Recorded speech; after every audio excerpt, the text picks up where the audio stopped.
All right, get ready because today we are diving deep into the world of the samurai.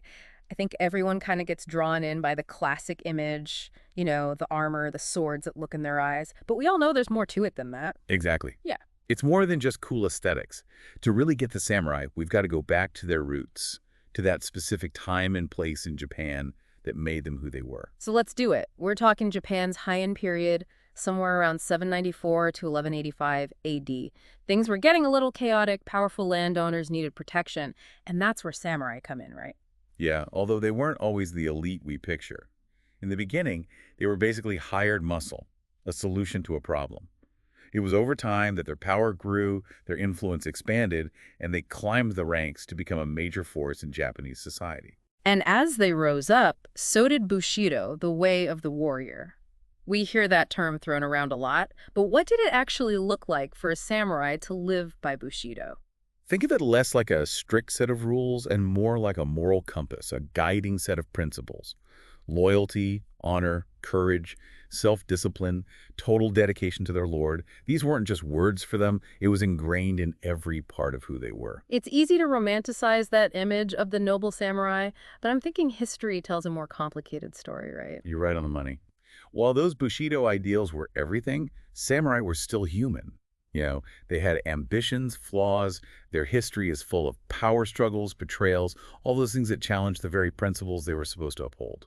So how did this code of Bushido actually play out in their lives? Was it all about warfare or did it go deeper than that? It wasn't just about the battlefield.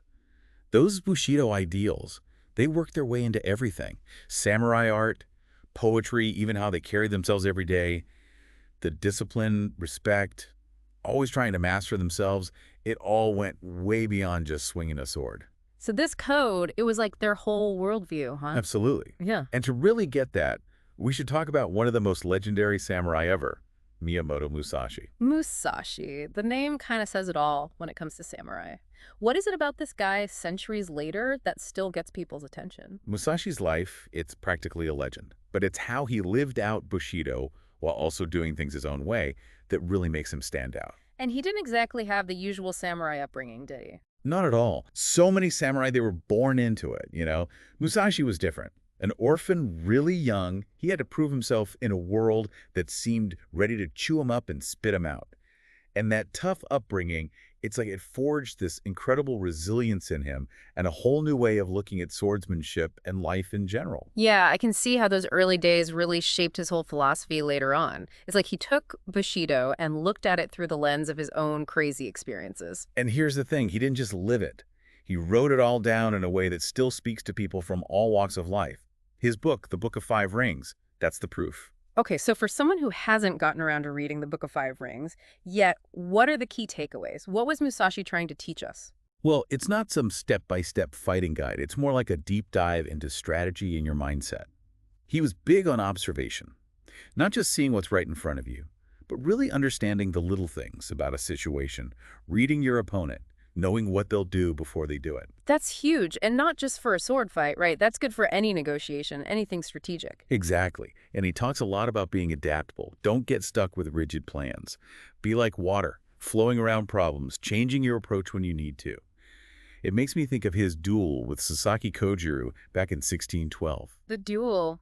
Gotta be one of the most famous samurai stories ever. Give us the rundown. Kojiro, he was a master swordsman himself, known for this really elegant, almost theatrical style, and his signature move, the swallow cut. Musashi knew all this about him, so he showed up late on purpose. Threw Kojiro off his game. So Musashi, he used Kojiru's predictability, his reputation against him. Right on. And get this, to push things even further, he fought with a wooden sword he made from an oar. He didn't even bring a real katana.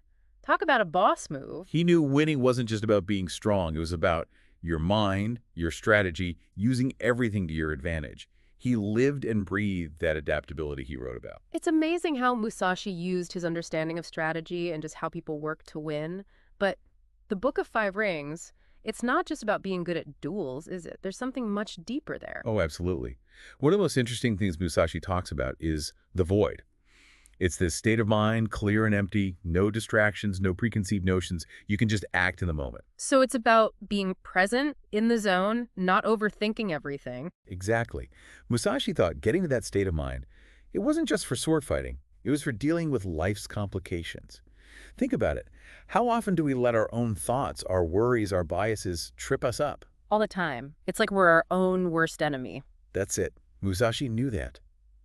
He saw the void as a way to get past those limitations, to tap into something deeper, like intuition and real wisdom. It's pretty incredible how these ideas, written by a samurai all those years ago, still mean something today. It just shows how universal Musashi's ideas were. He wasn't just talking about winning fights.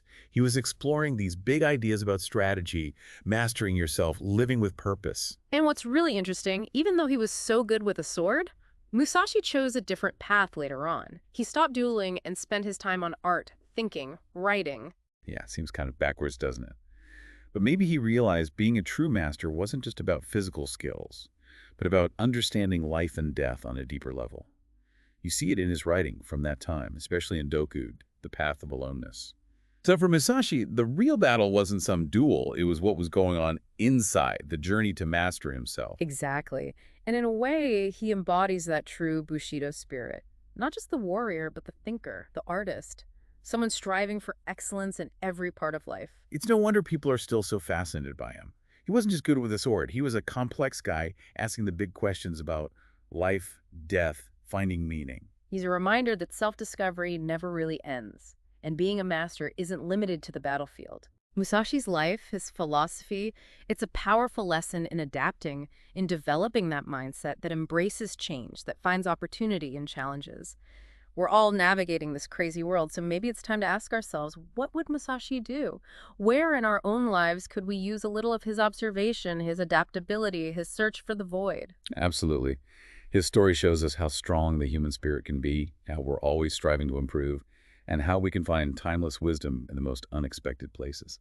And on that note, we wrap up our deep dive into the world of the samurai and the legacy of Miyamoto Musashi. We hope this exploration gave you a new appreciation for these warriors, their code, and the lessons they offer for dealing with the ups and downs of our own lives.